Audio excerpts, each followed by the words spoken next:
Assalamualaikum warahmatullahi wabarakatuh. Halo sobat psikologi semua, gimana nih kabarnya? Udah penasaran belum materi apa yang akan kita bahas? Sebelum itu, kita kenalan dulu ya. Oke, nama aku Fatir Maulana. Aku mahasiswa aktif semester 5 di Universitas Islam Negeri Kiai Haji Ahmad Siddiq Jember dengan program studi yang ditempuh Psikologi Islam. Tanpa berlama-lama lagi, apa sih yang akan kita bahas kali ini? Baik, untuk pembahasan kali ini kita akan membahas mengenai tes proyektif. Kira-kira teman-teman di luar sana ada yang tahu nggak sih tes proyektif itu apa? Tes proyektif merupakan suatu metode psikologis yang digunakan untuk mengeksplorasi dan mengungkapkan dinamika internal individu. Sebagai mahasiswa psikologi, kita diajak memahami beberapa pendekatan dalam menganalisis perilaku dan kepribadian manusia. Dan salah satu metode yang cukup penting dalam psikodiagnostik adalah tes proyektif. Tes yang pertama yaitu tes EPPS. Tes EPPS adalah alat tes psikologi yang digunakan untuk mengukur preferensi kepribadian individu berdasarkan berbagai aspek kehidupan. Tes ini sangat penting dalam seleksi kerja, penelitian psikologis karena memberikan gambaran yang jelas tentang karakteristik preferensi seseorang. Tujuan dari tes EPPS sendiri mengukur preferensi pribadi individu dalam berbagai aspek kehidupan dan membantu kandidat mengenali dan mengembangkan potensi diri serta mengejar karir yang sesuai. Di dalam tes EPPS ada 15 variabel. Yang pertama, prestasi, rasa hormat, introsepsi, mengukur dorongan, ketahanan, perubahan, heteroseks, agresi, dominasi, rendah diri, pengasuhan, afiliasi, otonomi, pamer, dan keteraturan. Itulah 15 variabel dalam tes EPPS yang menjadikan cerminan dorongan untuk memiliki rutinitas teratur dalam individu. Yang kedua adalah tes SSCT, adalah tes proyektif yang digunakan untuk mengungkap dinamika kepribadian seseorang melalui penyelesaian kalimat yang tidak lengkap. Tes ini banyak digunakan dalam bidang psikologi maupun konseling untuk memahami kondisi emosional pada individu.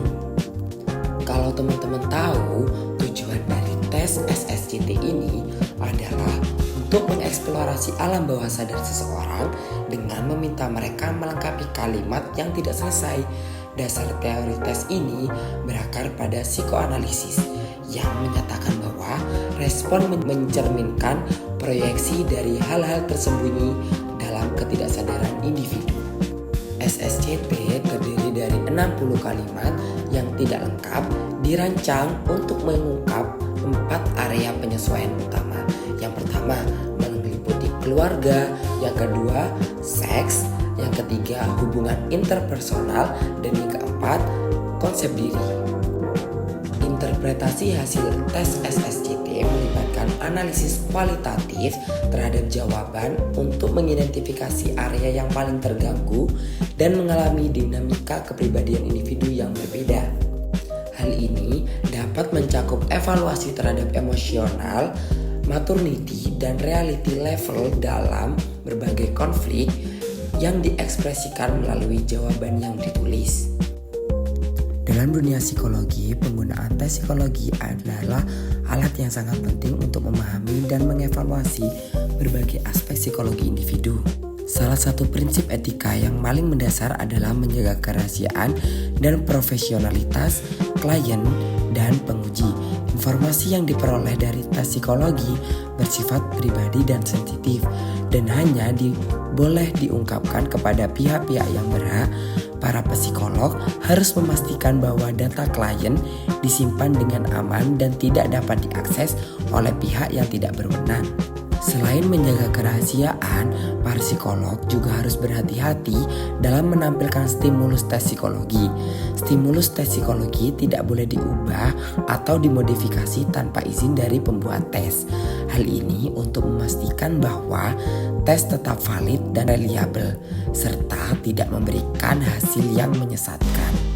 Sebagai refleksi pribadi, tes proyektif dapat memberikan manfaat yang besar dalam memahami kepribadian individu. Tes ini dapat membantu kita lebih memahami diri sendiri serta orang lain di sekitar kita. Namun, penting untuk diingat bahwa tes proyektif hanyalah salah satu alat bantu dalam memahami kepribadian dan tidak boleh digunakan sebagai satu-satunya dasar untuk memahami penelitian.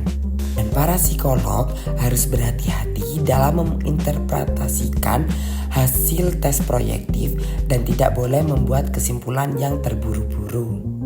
Mungkin itu saja yang dapat aku sampaikan hari ini. Untuk teman-teman, jangan lupa belajar mengenai tes psikologi dan tes proyektif lainnya. Cukup sekian yang dapat aku sampaikan. Kurang lebihnya mohon maaf. Wabillahi taufiq wal hidayah. Wassalamualaikum warahmatullahi wabarakatuh.